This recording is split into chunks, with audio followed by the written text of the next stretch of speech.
आज पहाटे पाकिस्तानच्या हद्दीतील काश्मीरमध्ये भारतीय सैन्याने त्यांच्या अतिरेकी अड्ड्यावर हल्ला करून उद्ध्वस्त केलं। ही घटना भारतीयांसाठी अभिमानाची आहे।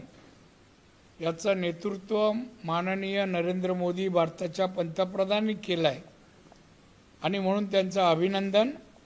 आम्हाला त्यांच्याबद्दल सार्थ अभिमान आहे।